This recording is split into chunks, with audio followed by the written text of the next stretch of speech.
বাংলাদেশের জাতীয় ফল কাঁঠাল এবারকে জায়গা করে নিতে যাচ্ছে বিশ্বের অন্যতম বৃহৎ ভোক্তা বাজার চীনে। সাম্প্রতিক সময়ে ঢাকা ও বেইজিংয়ের বাণিজ্য আলোচনায় কাঁঠাল রপ্তানির বিষয়টি নতুন করে গুরুত্ব পাওয়ায় এই প্রশ্নই এখন আলোচনায়। কৃষি অর্থনীতিবিদদের মতে সঠিক পরিকল্পনা নেওয়া গেলে বাংলাদেশের কাঁঠাল শুধু কৃষকদের আয়ই বাড়াবে না, দেশের রপ্তানি খাতেও নতুন সম্ভাবনার সূচনা করতে পারে।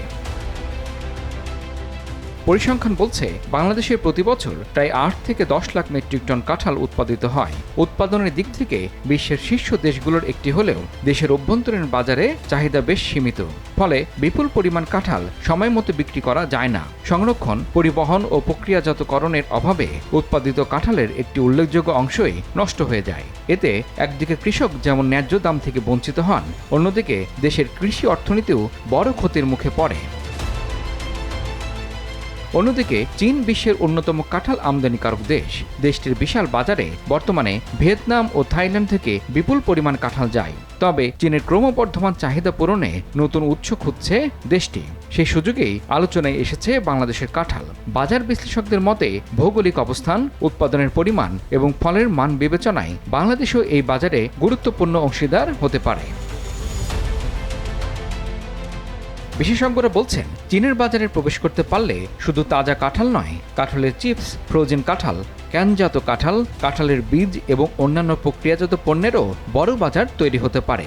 এতে কৃষকদের আয় বাড়ার পাশাপাশি দেশের কৃষিভিত্তিক শিল্প ও রপ্তানি খাতেও বৈচিত্র্য আসবে। নতুন কর্মসংস্থান সৃষ্টি হবে, বিদেশি মুদ্রা আয়ের নতুন উৎসও তৈরি হতে পারে। তবে সম্ভাবনার পাশাপাশি রয়েছে বেশ কিছু বড় চ্যালেঞ্জ। আন্তর্জাতিক বাজারে রপ্তানির জন্য কঠোর মান নিয়ন্ত্রণ, আধুনিক প্যাকেজিং, খাদ্য নিরাপত্তা নিশ্চিত এবং আন্তর্জাতিক মানদণ্ড অনুযায়ী প্রক্রিয়াজাতকরণের সক্ষমতা অর্জন বেশ জরুরি। বিশেষ করে চীনের মতো দূরবর্তী বাজারে তাজা কাঁঠাল পাঠাতে কোল্ড চেইন ব্যবস্থা, উন্নত সংরক্ষণ প্রযুক্তি এবং দ্রুত পরিবহন সুবিধা অত্যন্ত গুরুত্বপূর্ণ। বর্তমানে এসব অবকাঠামোর ঘাটতি বাংলাদেশের জন্য অন্যতম বড় বাধা বলে মনে করেন বিশ্লেষকেরা। এছাড়া রপ্তানির আগে উদ্ভিদ স্বাস্থ্য সনদ, কোয়ারেন্টিন ব্যবস্থা, গুণগত মান যাচাই এবং আন্তর্জাতিক বাজারের চাহিদা অনুযায়ী উৎপাদন ব্যবস্থাও আরও শক্তিশালী করতে হবে। কৃষকদের আধুনিক চাষাবাদ ও সংগ্রহ পরবর্তী ব্যবস্থাপনা সম্পর্কে প্রশিক্ষণ দেওয়ার পাশাপাশি বেসরকারি বিনিয়োগ বাড়ানোরও পরামর্শ দিচ্ছেন সংশ্লিষ্টরা।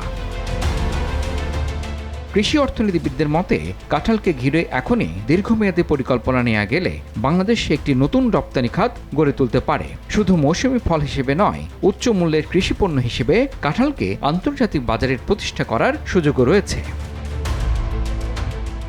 সব মিলিয়ে চীনের সঙ্গে কাঁঠাল বাণিজ্য নিয়ে আলোচনা বাংলাদেশের জন্য নিছক একটি রপ্তানির সম্ভাবনা নয়, এটি কৃষি অর্থনীতিকে নতুন উচ্চতায় নিয়ে যাওয়ারও একটি সুবর্ণ সুযোগ, এমনটি মনে করেন বাজার বিশ্লেষকেরা।